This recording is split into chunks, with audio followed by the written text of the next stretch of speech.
don't belong here. How the hell she get her own tear? In my heart, y'all put no fear. Fuck you, nigga, just to be clear. I'm tired of all of y'all fake misses, acting like you really fuck with me. See you skimming, really want my spot. You claim me bully, but I know you not. Look. What's up, you guys? It's your girl Chanel, and we're here with another reaction video. So this one is breaking down the historic criminal indictment of Trump, you guys. So we're gonna break this. Yeah, they're gonna break this indictment down because I haven't followed it. I'm not even gonna lie. I have not followed this whole Trump situation, so I don't really know like that. So it's gonna be interesting. We're gonna. Oh crap! I don't know what button I just pushed. Alright, so I'll get this together, you guys. If you have not already, go ahead, hit that like and subscribe button. And let's get some facts about this Trump case, you guys. What is this? I do this all the time. Oh, y'all. I just exited off the freaking thing and it's still recording. Let's see if I can bring it back up. Dang, clicking all this stuff over here.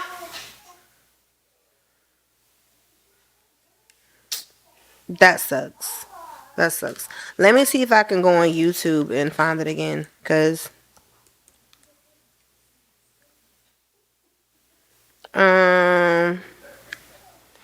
break down Trump indictment. It's got to be this one. Meet the team. All right, y'all. So let's go ahead and this time watch the video because I don't know what just happened. All that clicking and clicking. All right, screen record.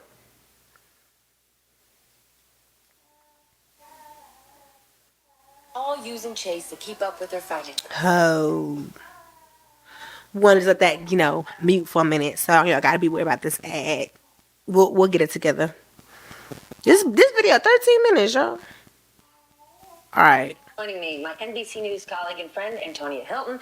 She is also the co-host of the hit podcast, South Lake. Hayes Brown, columnist and editor for MSNBC Daily. Ron Insana, CNBC senior analyst. And Liz Winstead, co-creator of The Daily Show and founder and chief creative officer for Abortion Access Front. All right, the biggest story of the week, everybody knows it. The former president of the United States of America charged with 37 felonies in federal court. That is on top of the 34-count indictment filed here in New York City, not to mention the recent civil judgment against him or the other grand juries hearing evidence that could lead to even more indictments. Yet, Ron, you're the math person, so I... 37? They've been really trying to get Trump. They have been trying to get Trump for a long time now. And I mean, I've heard of one thing about that woman, the woman who said he assaulted her or whatever,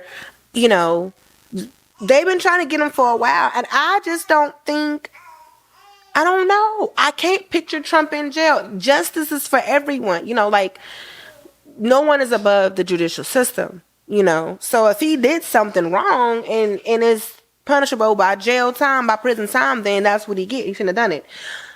I just could y'all really see Trump in prison though?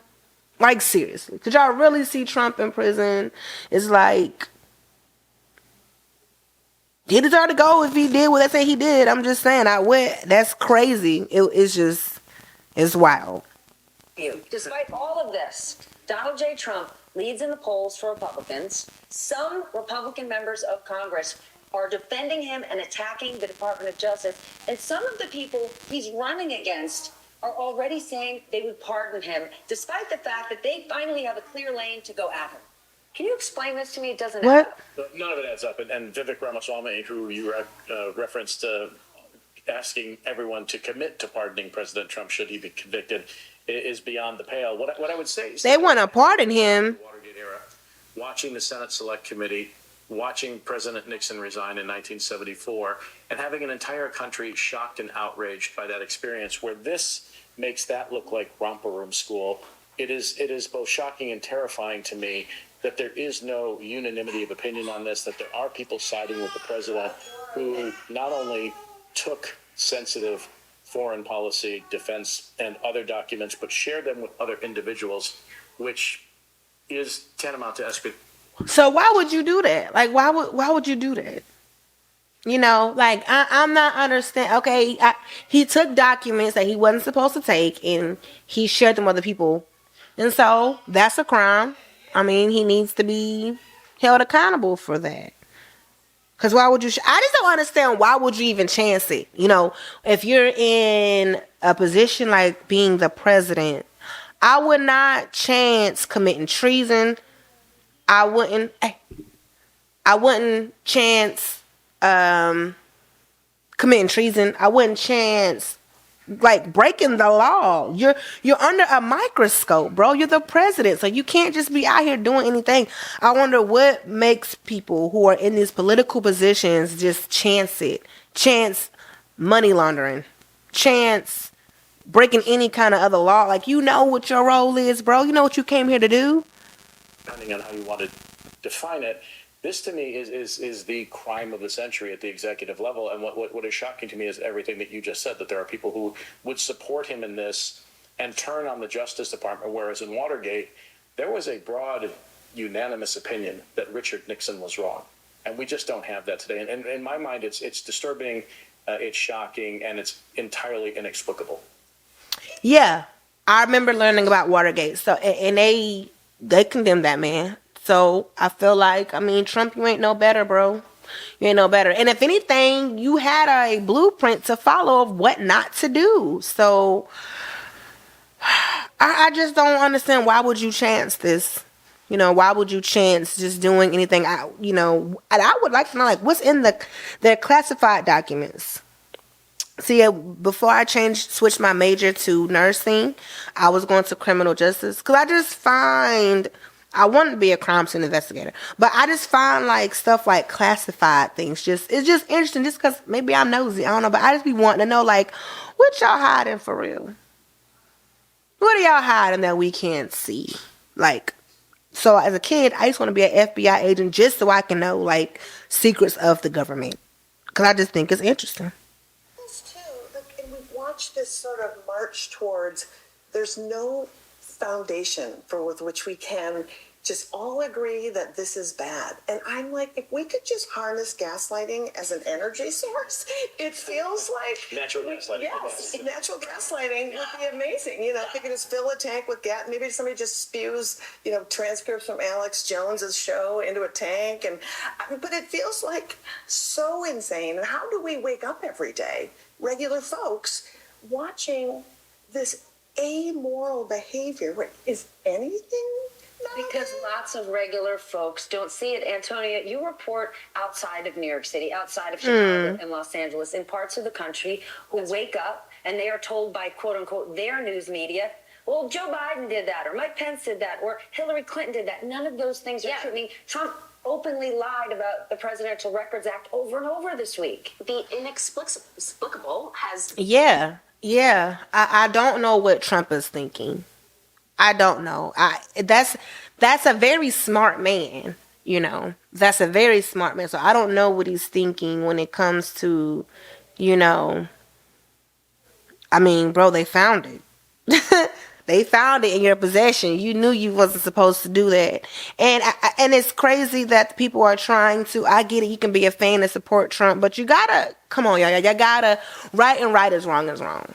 Like, I don't understand how there's a debate if this is even right or wrong or not. This has happened before in history, and we punish this action. But it seems like in today's society, it's so many bailouts. There's so many excuses people give to other people for them to do something to make it okay. And it's not. It's time for people to take, accountability for doing the wrong thing, for knowingly doing the wrong thing. Like, we're grown here.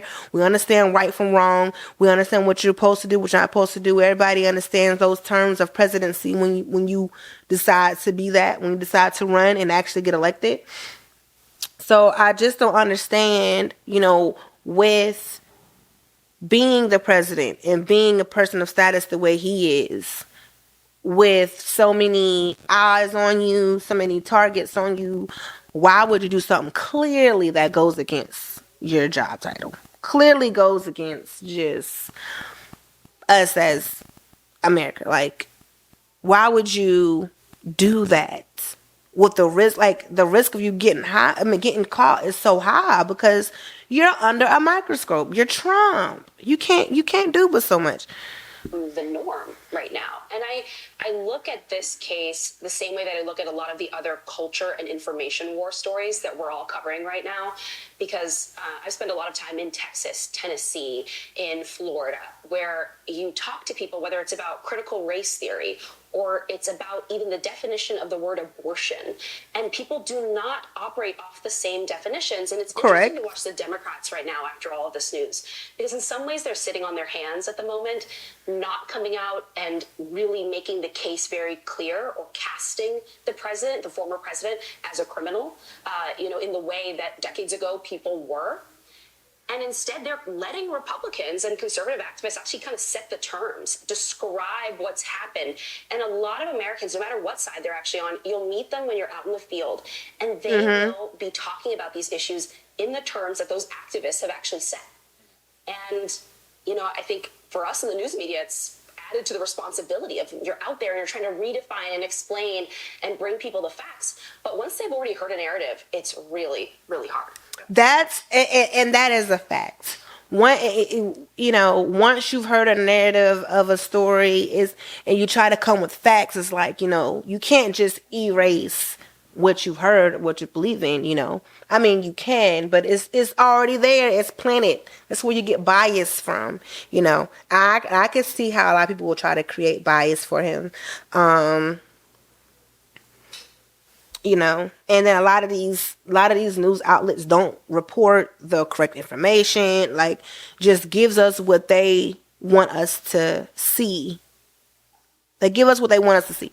And I agree when she said that. Like, sometimes it's just hard to find the facts on something. Like, even me watching this, case, and I talk to other people about it, most likely my grandma, my aunts, like, it's always the women in the family. All of their stories is different. You got some who's like on Trump's side. I got my grandma. She can't stand it. She just can't believe he's lying like this. It's just that's because so many different news outlets, so many different articles, so many people just passing the story along and just putting parts with it, like, and they start going off of it and believing it. So I can just imagine when everything come out, how people's minds are going to be blown. Democrats are being largely quiet or muted, certainly the White House. Is that the right move? I feel like yes and no. Like, I agree that it is frustrating to see Republicans and right-wing activists try and set the narrative of he declassified everything. That's clearly not true. There's audio tape to prove that, but the people who need to hear that aren't going to listen to it. What I fear, though, is that if Democrats were to come out and loudly denounce Donald Trump, I feel like people would just hear that as more of the same. And that's part of this is just that's part of the problem with Donald Trump, is that because he has for so many years now been breaking norms, been breaking laws, that it does all sort of start to blur together. Like the way that Trump talks about the Russia investigation, or the Russia hoax, as he calls it, that Robert Mueller found instances where he was probably obstructing justice. And so people hear now, he's charged with obstructing justice, and they think they're back on the same thing that they've always been on, which is Trump is a crook, which is still true. It was true then, and it's true now. But trying to get people to hear the new version of it is difficult. But there are only two people who should absolutely be silent about this: President Biden and Vice President Harris. And possibly Merrick Garland should be distanced from any conversation about this. Every other Democrat should be going full stop, pointing out that if indeed these allegations are true, this is such a massive national security breach that no one who does that should ever be entrusted with the highest office of the land. And I would repeat. That's facts. I don't know why the Democrats are very quiet. I would think they would be loud in this situation. I would think that. I would think that. I would think they would be loud in this situation. this is such a massive national security. Yeah, I would think they would be, more vocal about it, especially since, like you said, the problem. I don't know. I don't know why they're quiet about it. But I would just think that, like you said, any other time this would be punishable by something. So why? What's the difference now? What's the difference now? I get Trump has been doing stuff for so long. It's kind of like, That's why I said earlier, like, could y'all really see Trump in prison? I don't know all the things this man has done, and this by far. This seems like this is the worst one. But I think the Democrats should at least hold him accountable for the things that he's doing. Definitely. I don't think they should be so quiet about it. I think they should speak up. Any other time they would. Breach that no one who does that should ever be entrusted with the highest office of the land. And I would repeat that over and over. And I don't care if a Democrat did it. Whoever does it should never exactly hold that office again. I agree. Come on now. It's an age limit to as far as how old you got to be minimum wise to be the freaking president. I feel like he should be prosecuted and tried, and I feel like he should. I don't know what time that would give him, but I think something should happen. And like he said, you should not ever be trusted in that type of power again, because we are a country. It's the United States of America. It's us against. When I mean against, I don't mean at war, we're battling them. But at the end of the day, it is us against versus other countries, So it's why would you do something against your country that can harm us and harm you? Because you over here with it. You over here with us. I think something should happen to show that, no one is above the law. You do something illegal, I don't care if you was ex-president, ex-military, whatever you are, you should answer to what you did. It's there's got to be a balance between drumming, and constantly bringing a PowerPoint presentation to a knife fight. I mean, we are, right? Because that's what I feel like happens all the time. A laser pointer? A laser pointer might, blind you a little. Yes. But, just going back to what you said, the narratives have been set so often by the crackpots. Whether we're talking about reproductive rights, whether we're talking about the environment, whether we're talking about January 6th, all of it. And regular folks just start parroting stuff, and you're like, oh my God. They're not even bringing in a PowerPoint presentation. They're bringing an overhead projector. I mean, it's really... Right? Trump can't seem to find a lawyer these days. Yeah, that's not right. What is it? What do these lawyers know about him or about what he that did we don't? Republicans or Republican members of Congress don't seem to know or aren't willing to admit, right? Lawyers are usually willing to work with people, especially... That's wild. Yeah, that's wild. And now I will be asking the same question. If you can't keep a lawyer, what do they know? You done did something, bro. You done did something, and they can't tell because, they can't tell because of its law, privileges. But it do make you question, they go in, they probably over their head with trying to represent Trump. This is a very big case. This is a make or break case. Whoever lawyer, if he get off, whoever lawyer that is, whoever that lawyer, male or female, their stock is going to go through the roof. If whoever it is get Trump off. This is definitely a make or break career case for whoever decides to represent Trump. Well, they'd also like to get paid, which we know is not going to happen. Bingo. But also, I feel like Trump seems to be hiring lawyers who are good PR people. He wants people who are going to go out and defend him on all fronts. And what happens in court, it seems to be weirdly less important to him. Because you saw, what's her name, Aline Hababa, go out during the arraignment and basically read off Trump truth socials, like this is the destruction of the country, we're not going to have a country anymore, all of that. And at no point, I feel like, have we heard from his lawyers, from Republicans, from anyone, a solid legal defense for what he's done. And I think that's fascinating, because they are so focused on like winning the court of public opinion, but they're doing nothing to show like how they're going to beat these charges in court. And I don't think they have a strategy at this point. I think right now they're just trying to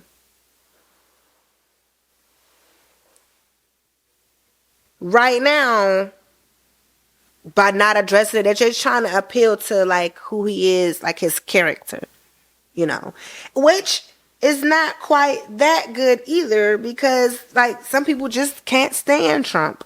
So yeah, I don't know. I don't know. I don't know. Reporting from the New York Times that Christopher Tice, who is one of Trump's lawyers, he took the case before he realized, oh, this guy's not going to just back down.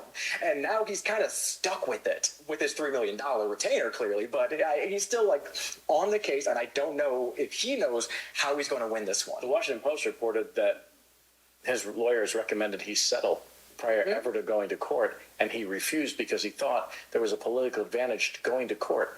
If he's convicted of this, say zero advantage. Because he believes when he is the focus of the news media, that's all that matters. He believes all press is good press, and in his mind or in his reality, he's never really faced consequences for it. So why would he?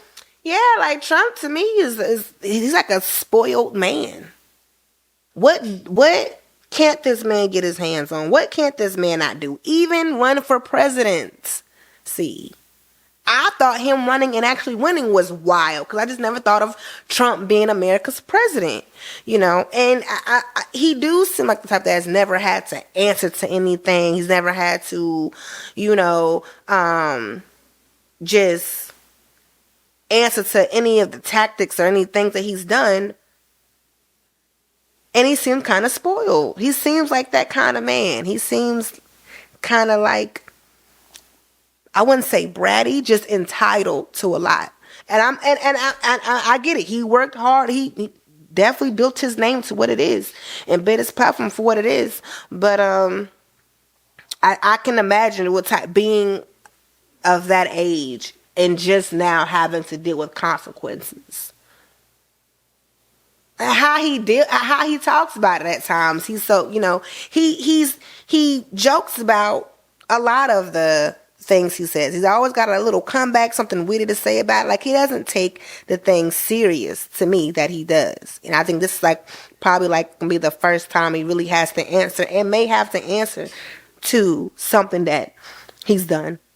Well, this is such an orders of magnitude different issue than stiffing somebody in the construction business, or whatever he did in his prior life, going bankrupt 6 times, whatever you want to focus on. This is a breach of national security of the utmost importance. He showed maps to people with no classified rankings. He showed a war plan to someone, at least according to the allegations in the indictment. That's not just what he's done in his life. This is very, very, in my mind, this is mind-blowing stuff. Right, and once it's not focused on his, Yeah, that's what I'm saying. Like, why would you do that? To me, that's going against your country. I don't care if it was somebody in the same. I don't care if it's your assistant. I don't care if it's someone else in the political power over here, because we've all seen those crazy movies where they send spies over here, and you never know. You don't know who you can trust, and obviously, Trump, you couldn't trust somebody. Somehow you got found out, bro. So I don't know. I just wouldn't chance that. I would like to think I wouldn't chance that if I was in that position. Behavior as a person, his personal failings, is actually based on him acting outside the interests of the United States, which is fascinating. He is running for president and is currently the front runner to get the Republican nomination. So when you look to voters around the country, young voters, old voters, Democrats and independents, what is going to get them the most motivated? Voting against Republicans and Donald Trump, for Joe Biden's agenda? Or is it issues like access to reproductive health or climate or cultural issues? What's going to get people fired up? I think it's going to be issues. I don't think it's going to be Joe Biden's second term, especially, if you're looking at states like North Carolina. I don't think Joe need to run again anyway. Joe need to go lay down. Joe, we appreciate you. Thank you for what you've done thus far. But I think Joe need to go sit down. Joe is tired. Okay?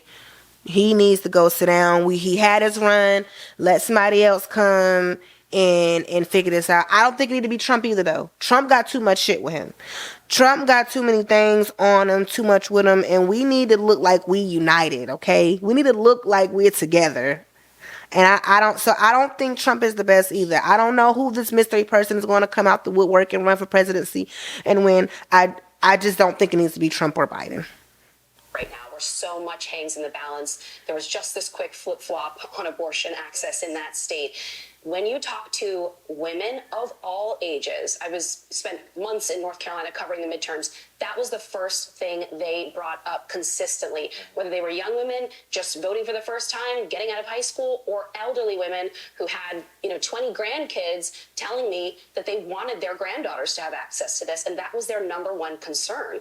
And now the stakes in that state have been raised. But I think it's going to be issues focused. And I think that's, again, why the definition of these terms matter, because when you are on the back foot constantly and you're the last person to come to the table and get to set the rules, you have lost so much ground with folks already.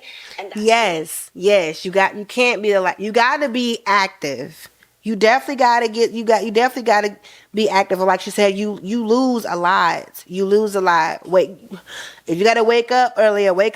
If you got to study more. But you definitely got to be in tune. You can't come be the last of the show demanding stuff. You get what you get. At stake here, people's basic fundamental understanding of some of these things that we just can't come to any kind of agreement on. Liz, next week will be 1 year since Dobbs was overturned. How much of a motivator is this? To Antonia's point about setting the narrative, how often do you hear in Republican circles those 9-month abortions that don't happen? Yet Democrats don't seem to say that enough. Now, Tim Scott said that Democrats 9-month abortions up to 52 weeks. That's a lie. That's weird. There is nobody aborting no baby at no 9 months. I don't know where that came from. That's crazy. The abortion rights, this is how I feel about the abortion rights. I think that no one has the right to tell a female what to do with her body. Ultimately. Do I believe in abortions? No, I don't. But that's my personal preference and my personal belief. If I wanted to go out and get one, that's also my personal preference and my personal belief. That's something that I have to answer to when it's my time to go meet my maker. I don't feel it's right that people tell someone else what they can and cannot do with their body. Like I said, that's her choice, what she decides to do. And you don't know what reason a woman might want an abortion. There's other reasons other than just not wanting the baby or just not being responsible. You have incest, you have rape, assault victims who that happens to them. They get pregnant, they don't want that child. I feel like when it comes to abortion, they need to leave that alone, and they definitely need to put like a frame on it, like you can't go past a certain amount of weeks.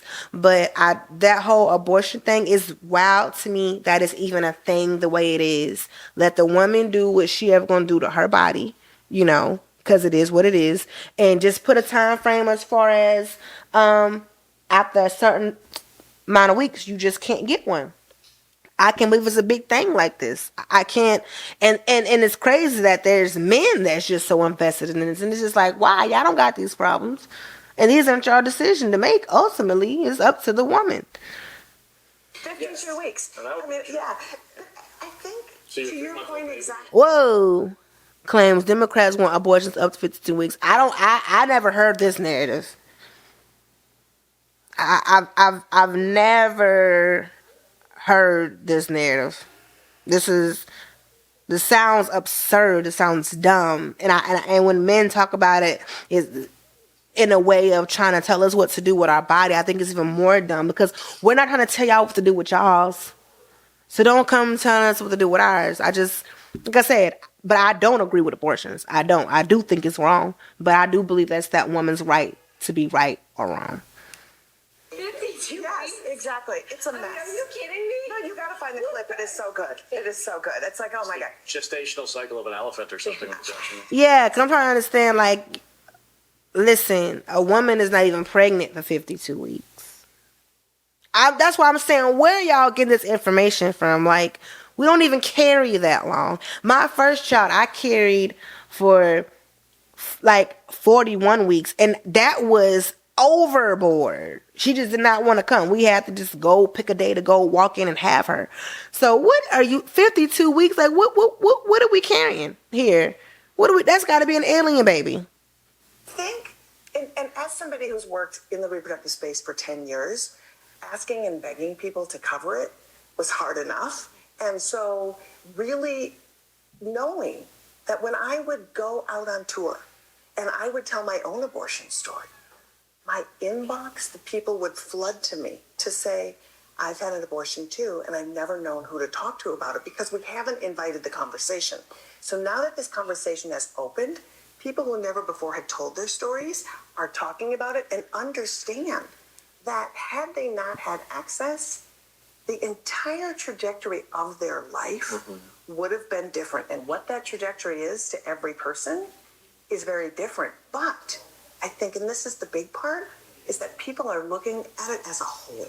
Instead of just their own abortion, they're saying, I want this for my community.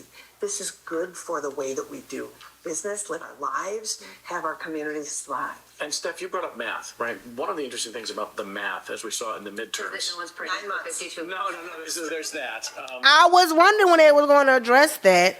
I don't know not one woman in history who carried a term to 52 weeks. I don't know not one woman. I'm going to need for him to go back to class about that. Somebody should have helped him out. I'm sure somebody should have helped him out about that one. Like, bro, you do know it's not that long, right? You do know, please, before you get up here talking to these people on the podium, just understand you got to change that. Everybody talks about how these events give Donald Trump more support with his base, which is a fixed number. These other issues about which we are discussing affect a broad swath of people, and that may, as in 2022, as in 2020, may very well make the difference in the election. His base won't get bigger. We have to take a commercial break. I want you to think about this one thing during commercial. Tim Scott is running for president. He is not married. He doesn't have any kids. I'm fine with that. Imagine if he was a woman running for president who's not married and doesn't have kids. Imagine what a huge issue that would be for Americans and how much we would be talking about it. Think about that. So, is she trying to say, like, you know, oh, well, a man's running for presidency, he doesn't have a wife, he doesn't have a kid. Is she trying to say, like, what if it was a woman who wasn't married and have no kids? It's like, well, how? She don't even have a family, so how the hell is she going to be president? Is that what she's trying to say? Like, she never managed anything at home. How is she going to manage the world? Is that what I'm hearing? Is that what I'm hearing? So she's trying to say, so since there'll be a problem for women, it should be like that for the man too. For him, he don't have a family, he don't have no kids. So how would he? Politics is getting so trash now. Like, politics is getting so trash now. I understand why some people look at us like they do not got it together over there. They do not got it together over there in America. I mean, I don't see what having a family or not and having kids or not got to do with him being a president. You know, because I don't see that's not a criteria, lady. So I don't see why that would be an issue. I just think people make things more than what it is at times. Can we focus on other things, like not going to war with nobody? I don't care if that man don't got no wife or kids. That's his business. But y'all, tell me what y'all think. Y'all think they gonna get Trump Y'all think this is gonna be the case that sit him down? Y'all let me know. Y'all let me know. The way they've been gunning for him, it seems like it. So, but that concludes this video, you guys. If you have not already, hit that like, hit that subscribe button for me. Follow me on all social media platforms. That is she.chanel. And until we meet again, we are